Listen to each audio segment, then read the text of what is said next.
après tout ce parcours-là à la quête de Dieu, et puis après je suis restée dans mon coin, j'ai dit mais Seigneur, si toi vraiment que je cherche, c'est toi que je cherche, montre-moi la vérité, révèle-toi à moi, parle-moi, je sais que tu es là parce que il y a tellement d'églises, il y a tellement de religions partout.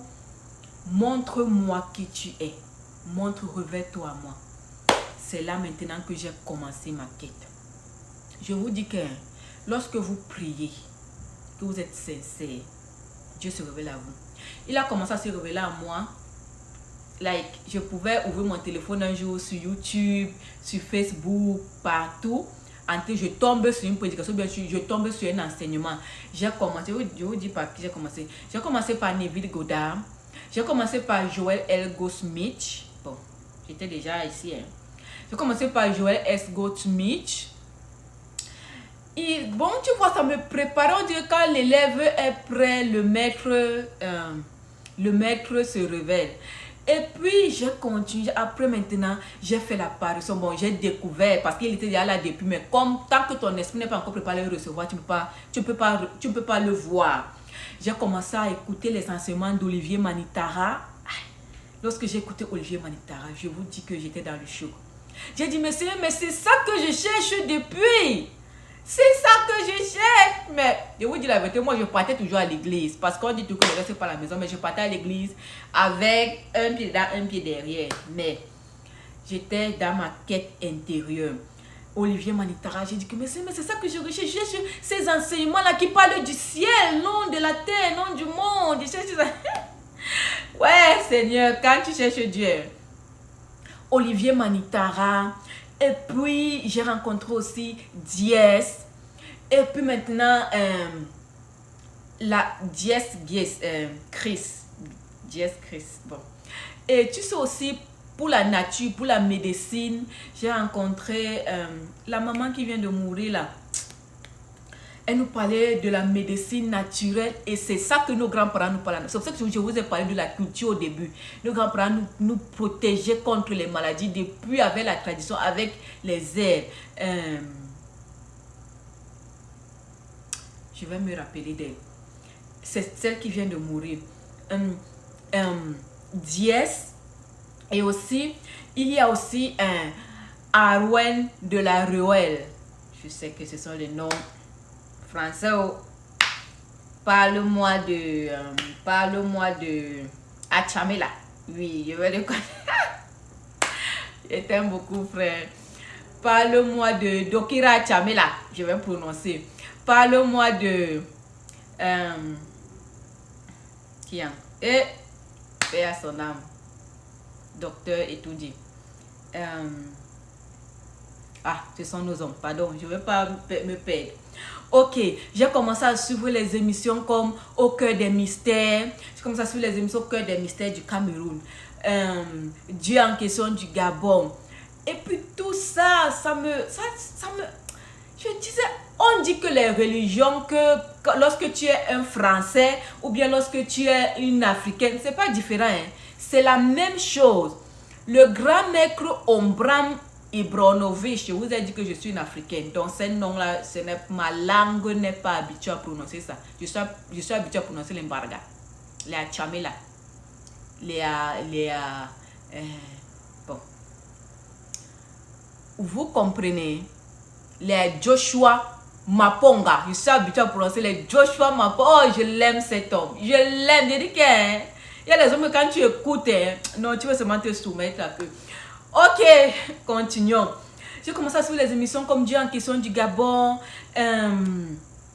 Au cœur des mystères, tout ça. J'ai dit, mais où est le rapport? Tout ça vient en même temps. D'autres disent que les religions, la religion occidentale et africaine, c'est pas différent, c'est la même chose. Olivier Manitara nous parle des mondes, nous parle de retourner à Dieu.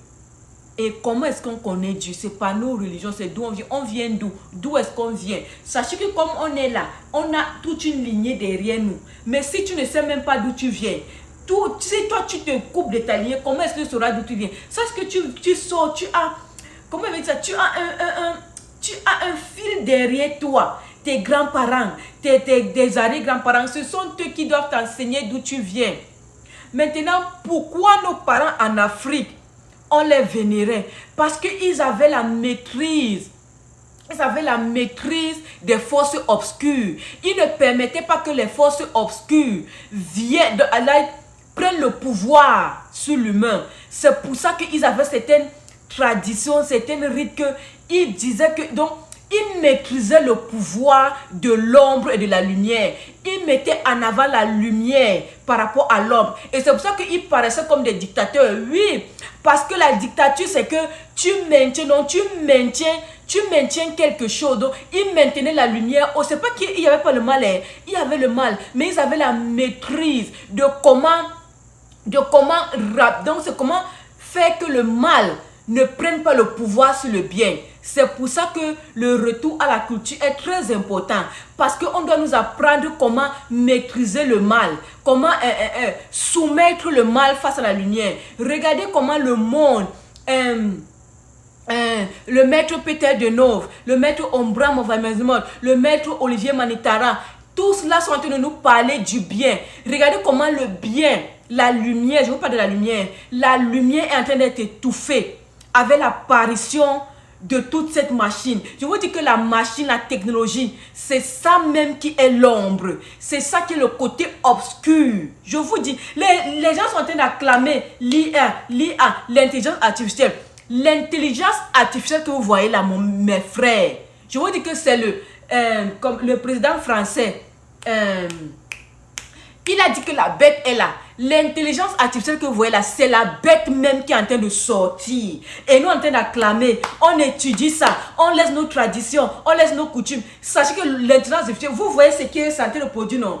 Toi-même, tu ne réfléchis plus. On réfléchit pour toi. Il y a le chat GPT, il y a les technologie, jusqu'à même l'homme est devenu même inutile. Il y a les métiers qui vont disparaître. L'homme ne réfléchit plus. On fait tout pour lui. Il est seulement là. Il est devenu comme inerte. Et pourtant, on est venu sur la terre. Pour manifester la vie. Mais entre nous, depuis que l'intelligence artificielle a pris le pouvoir, où est la vie? On est tous séparés, chacun est chez lui, chacun veut son intérêt personnel, chacun veut avoir sa vie, l'intérêt est partout, l'amour est mort. C'est pour ça que nos grands-parents luttaient pour que la vie là ne meure pas. Nos grands-parents luttaient pour que la vie, l'harmonie, la communion, la paix règne en communauté avec les frères. Mais depuis que la technologie est venue, vous ne voyez pas qu'on est plus séparés?